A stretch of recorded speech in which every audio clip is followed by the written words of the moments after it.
Joining us live now is our Wednesday panel, Labor MP Julian Hill, Liberal MP Keith Wallahan. Keith, we'll start with you. What was your biggest issue with yesterday? I think the biggest issue was it was a day to acknowledge the tragedy that happened a year ago, and it was missed, and it should have been a uniting moment, but it wasn't. I've got here the press release that the Prime Minister did on the 20th anniversary when he was Opposition Leader of September 11. And in it, he acknowledges the tragedy of that day 20 years on.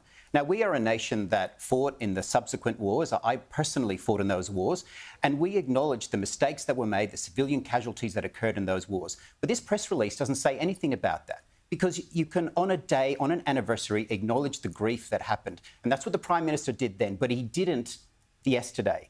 And that's a one-year anniversary, significant anniversary. So the question is, why is the Prime Minister holding Israel to a standard that we don't hold to ourselves? And I think the answer to that question will be very instructive, and I think the Australian people deserve to know. OK, and that's a good argument. Julian, what's your response to that, bearing in mind that this was Israel's 9/11?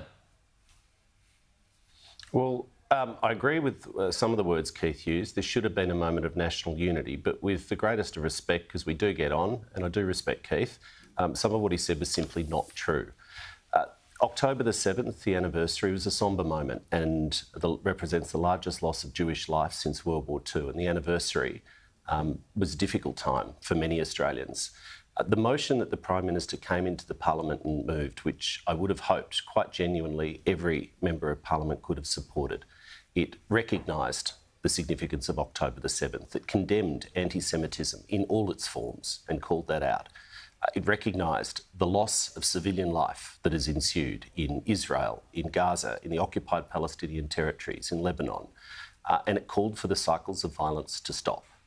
I'm absolutely confident that the position that the government put forward in good faith, in respectful tones, is one that Australians would support. And if we're going to pull out pieces of paper, I just want to put the words on the record. These are the words that were so objectionable that Peter Dutton couldn't bring himself to rise above partisan division, that the Parliament stresses the need to break the cycle of violence and support international efforts to de-escalate for a ceasefire, that we call for Iran to cease its destabilising actions, including through terrorist organisations, something which Peter Dutton talks about every single day, that we affirm our support for a two-state solution as the only option for a just and enduring peace. That is Australia's position. And the point that Keith made, which I do have to contradict, the motion did exactly what Keith just called for. It reiterates unequivocal condemnation of Hamas's terror attacks on Israel. It recognises that hundreds more innocent people were subjected to brutality and violence on that day. It called for the release of the remaining hostages. It did everything which the opposition called for. But unfortunately, Peter Dutton, a 20-year career of race baiting and division, the nastiest, most negative opposition leader in Australian history, could not bring himself to a moment of national unity. He's unfit to be Prime Minister. The point of contention, though, it was broadened. Keith, your response to that? I think that was beneath Julian to pull out that card, to tear down the character of Peter Dutton. And I hope we'll get to the character of the Prime Minister. Peter Dutton tears down his own character day after day. Well, I think we'll talk about the Prime Minister's character very shortly, including how he conducted himself in the Parliament yesterday, how he has conducted himself on several occasions in the Parliament. It's not just a spur of the moment where he loses his cool. This is the Labor business model. They don't want to engage in ideas. They don't want to engage in values. They seek to tear down the leader of the Liberal Party, whoever it is. Whoever it is, you go back through the last few decades, whoever the leader of the Liberal Party is, they paint them as this cartoon villain, and that's what we just heard then. This was a moment where we should have acknowledged the great tragedy that happened 1 year ago. And that's exactly what we did. That's exactly what the motion does. I just read the words. Anniversary of September 11th. You can't deny the words that were in the motion. He didn't mention war crimes. He didn't mention civilian casualties. That doesn't mean we don't acknowledge those, but we do those on another day. On the day, the 1 year anniversary, that's the day you acknowledge the tragedy that happened that day. I'm absolutely confident that Australians want the cycles of violence to stop. Julian, Jewish leaders have asked for both major parties to preference each other above the Greens. Will Labor do it?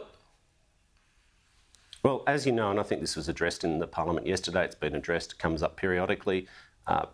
Political parties call on each other around preferences. Political parties decide preferences, not you, not me, not Keith. That's how it works. But the hypocrisy, I'll just make the simple point.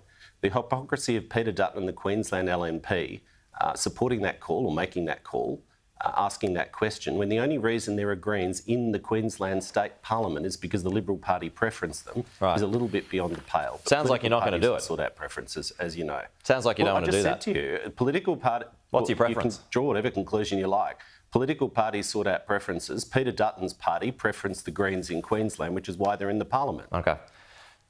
Just on Keith's point, do you think the Prime Minister was out of line by using that Tourette's slur against Angus Taylor yesterday? Oh, look, the Prime Minister's words were insensitive and he immediately withdrew and apologised. I was actually in the chamber later last night when he came in and again provided a more extensive apology, acknowledged that the words were insensitive.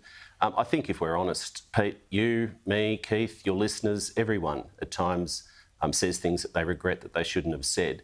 The mark of character to me is not the confected outrage that sometimes may ensue in the political theatre. It's exactly what we teach our children and we try to do ourselves, which is to apologise, to recognise when you've been insensitive, and that's exactly what happened. I was there in the chamber on both occasions. Okay. Julian, Keith, appreciate your time as always. We'll talk to you again soon.